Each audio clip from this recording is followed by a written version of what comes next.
Hello दोस्तों, मेरा नाम राज चौधरी है और आज हम लोग बात करेंगे डर के बारे में।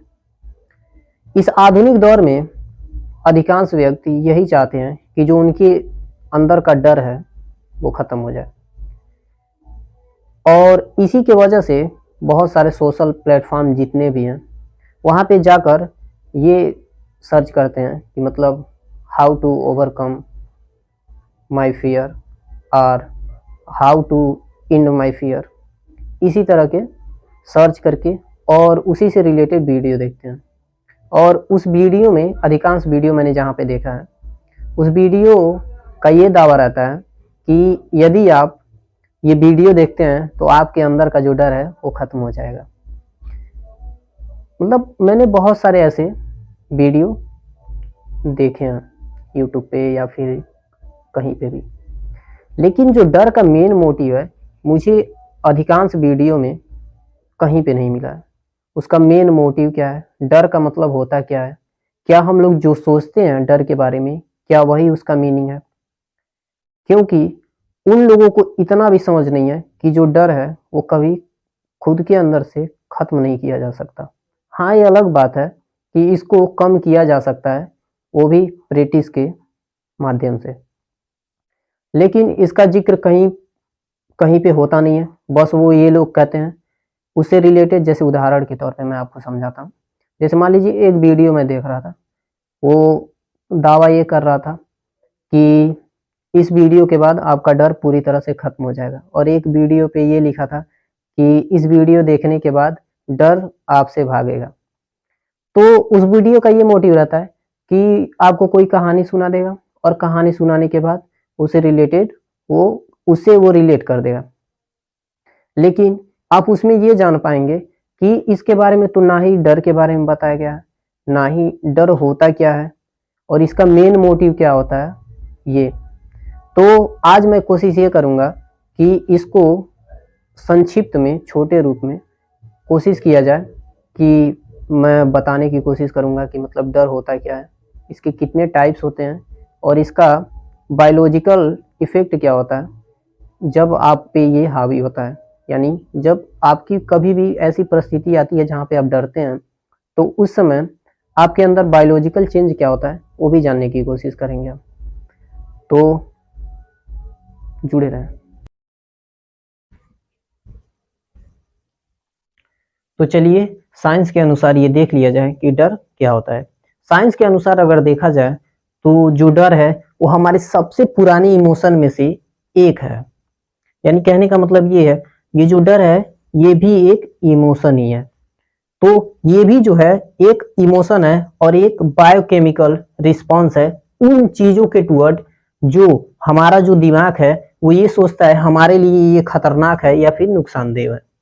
या फिर हम तब डरते हैं जब हमारे इन्वायरमेंट में, जो भी हमारा इन्वायरमेंट है उसमें अचानक से बदलाव होता है, या फिर हम किसी फ्यूचर के बारे में सोचकर भी डरते हैं अधिकांशतः।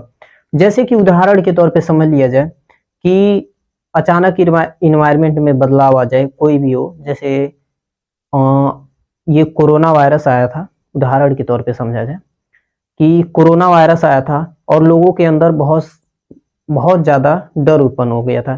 क्योंकि ये जो डर है ये उन चीज़ों के प्रति हमें बचाता है, या फिर उन चीज़ों के प्रति जो अचानक हमारे इन्वायरमेंट में बदलाव हुए हैं उन चीज़ों के प्रति अवेयर करता है।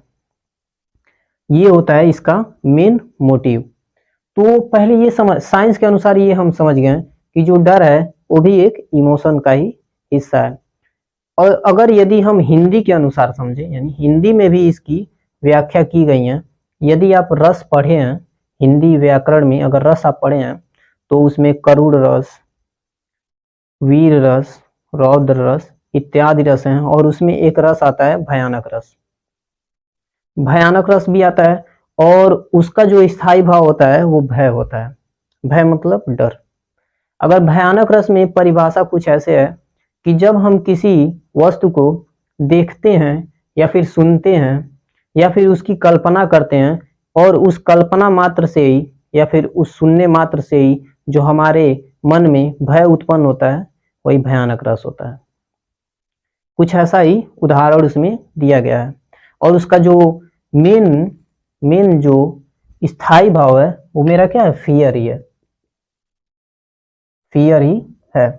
तो कहने का मतलब ये है, ये जो फियर है वो भी एक प्रकार का इमोशन है, और ये जो है समय के परिस्थिति आता है और जाता रहता है। तो हमें तो यहाँ तक समझ में आया कि जो ये हमारा इमोशन है, जो फियर है, वो भी एक प्रकार का इमोशन ही है। तो कहने का मतलब ये है कि जो अधिकांश लोग ये हैं कि ये कहते हैं कि जो ये डर है इसको खत्म किया जा सकता है पूरी तरह से, ये गलत है। क्योंकि अगर यदि ऐसा होता तो आजकल अधिकांश लोग हमेशा खुश रहते, या फिर जो भी इस समाज में कुरीतियां हैं या फिर बुराइयां हैं या फिर जो भी परेशानियां हैं वो शायद नहीं होती।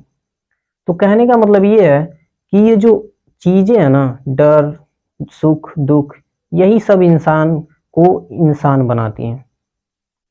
और जब यही खत्म हो जाएगा तो हमारे और रोबोट के बीच में क्या फर्क रह जाएगा।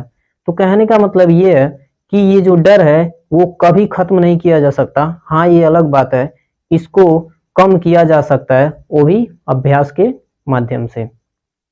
तो हमें तो इतना समझ में आ ही गया है कि जो डर है उसको खत्म नहीं किया जा सकता, खत्म नहीं किया जा सकता।